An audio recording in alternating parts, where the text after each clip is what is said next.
Hey everyone, my name is Paul. For those of you who don't know me, I'm one of the third year EM residents here at Cooper. I was actually just on my EMS elective this past month, so you might have seen me out and about with some different crews or the docs. I got a couple questions about monkeypox, so I figured I'd make a quick lecture about monkeypox, why it's important, what it is, and how we can recognize it.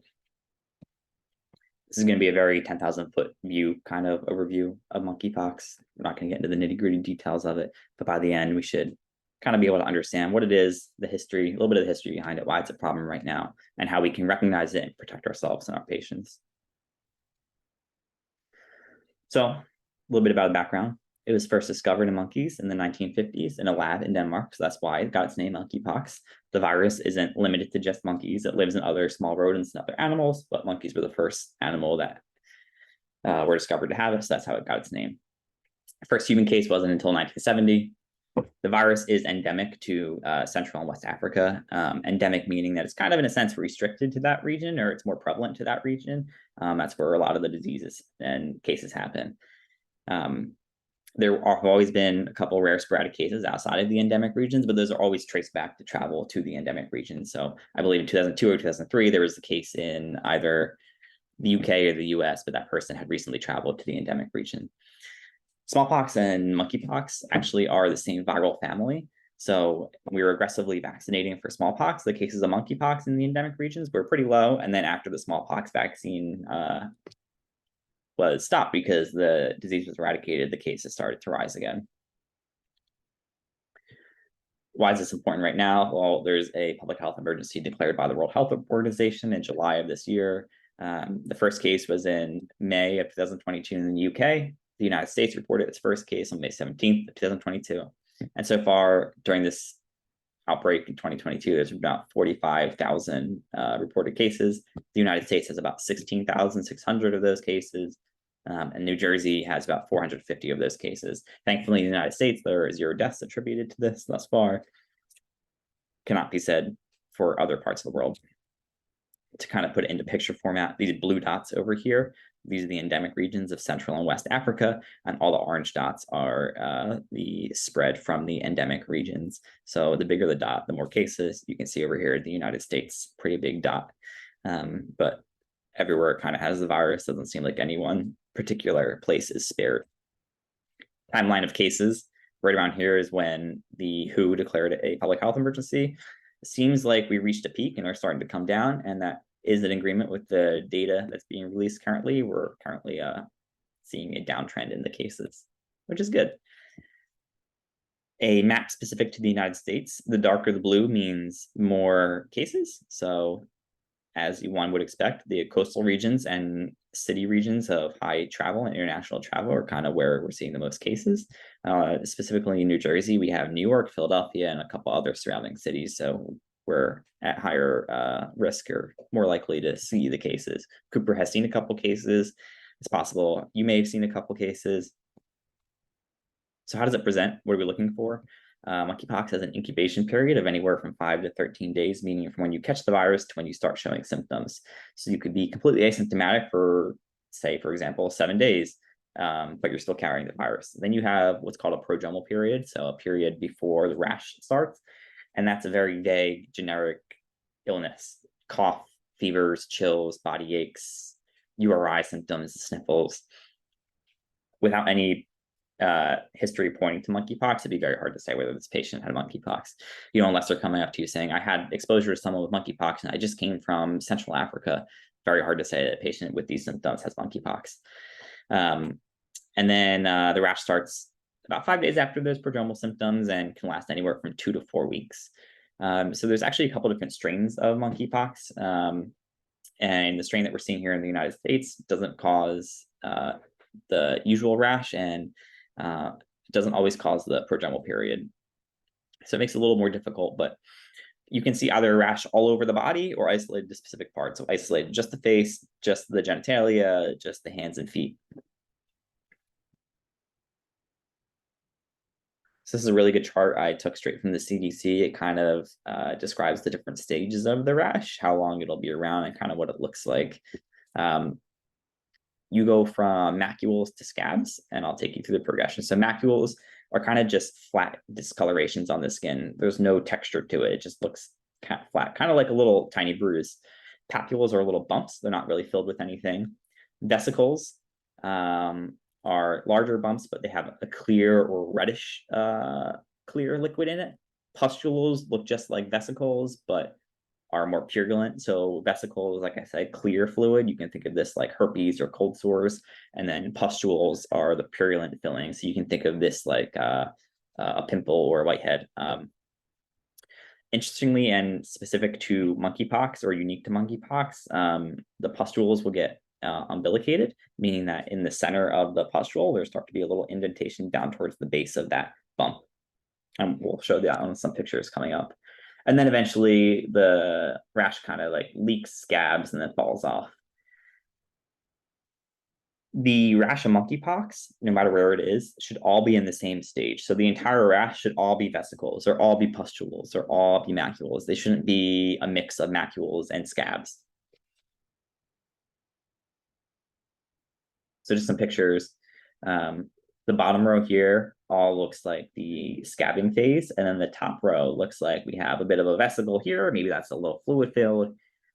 This, while it has a little white dot on it, I wouldn't call that purulent filled. I think this might be more of a papule, and then this is definitely that umbilicated pustule you can see in the center of the rash there, the center of the bump. It kind of indents and goes down.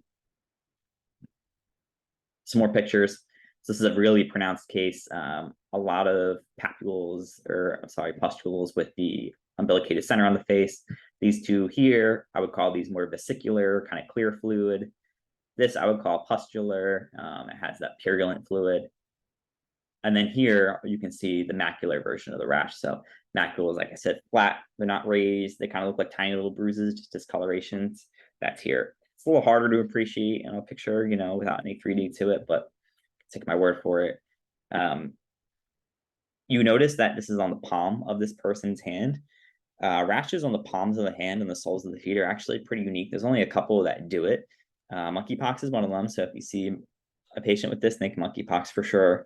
Syphilis can cause this, and hand, foot, and mouth disease, and kids can cause this as well. How's it transmitted? Direct contact and respiratory. The most common form of transmission is direct contact, so sexual contact, hugging, kissing, cuddling, prolonged skin contact, and then in the healthcare setting, say you're not wearing gloves or a gown and the person is touching your skin. There can also be indirect contact, meaning that the virus goes from the person to another object and then to a non-infected person, causing them to be infected. So the most common way this is done is through soiled sheets or clothing. Say a person with monkeypox gets into bed, sleeps, gets out, the next person gets in with the dirty sheets. They now can be at risk for catching the disease from those sheets. And then there's a lot that it can be transmitted through respiratory path. You need prolonged contact, face-to-face, not protected. This disease is sometimes in the media portrayed as a sexually transmitted disease. Men who have other sex with men are at the highest risk for this disease, but that's purely because they tend to have the most direct, prolonged contact. It's not an STI. You can kind of think of it in the similar sense as herpes. It's not necessarily an STI. It could be transmitted through other pathways, and everyone is at risk for this. How do you protect yourself? Just like we've been doing for COVID for the past couple of years, gloves, gown, eye protection, N95 mask. Really try to limit who's in the ambulance, in the back of the ambulance. It's not going to be a super exciting, super sick patient. So if you have a ride along, either a trainee or Department of Health or SOCM person, have them sit up front for this case. Really try to limit the spread and exposure. Try to cover lesions in the patient whenever possible. Don't bring your patient in the emergency department with a sheet over their head, but try to put a cover on them to cover on their arms or chest or their body. And then really try to be an advocate for these patients. Triage should not be putting these patients in the hallway or the waiting room or triage hall. They should be in isolated rooms. Decon, how do we decontaminate? Well, the first step is to limit viral spread to other surfaces. Like we talked about, there is indirect spread of this virus, meaning that, say you touch the patient with your glove, you have the virus on your glove, you touch something else, that virus is now on that surface. So if you were to come back and touch that surface yourself, or touch that surface and then touch a patient, that virus can now be spread. So try to get everything you might need out of the bag ahead of time. Don't go rifling through the ambulance or your bag looking for equipment without changing your gloves at least first. As far as throwing away trash, anything fluid or blood contaminated needs to go in the biohazard bins. Everything else can go in the regular trash. And then really clean your ambulance. Clean all the touching points on the stretcher, the straps, the handles, the rails, all the doorknobs or door handles that you might have grabbed.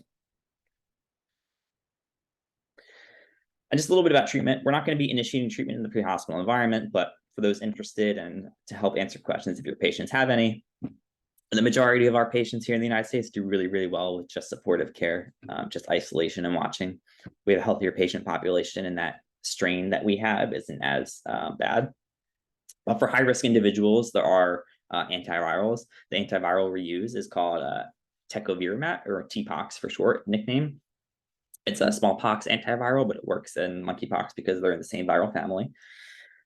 Generally, we reserve these for the higher risk individuals, so really immunocompromised patients. So if they have HIV and AIDS, if they're on immunosuppressant medications for transplants or chemotherapy patients, pregnant patients can get this medication, and patients who are at risk for severe disease, similar to COVID, end-stage renal, really bad heart failure, bad diabetes, stuff like that. There is a post-exposure prophylaxis. It's actually the vaccine. Ideally, you would give it within 4 days to try to prevent the illness, and you can get it up to within 14 days to prevent the severity of the illness. It's kind of granted on a case-by-case basis, but if you're interested, here are Cooper's post-exposure prophylaxis criteria. Cooper has a really nice webpage that you can direct to anybody who might have questions to, or take a look yourself about monkeypox. Really, this boils down to anyone who's had contact with someone with monkeypox.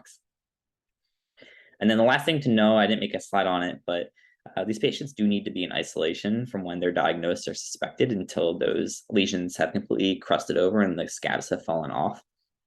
So any patient who does not have housing will be put up into a stable housing for the duration of their disease by the Department of Health.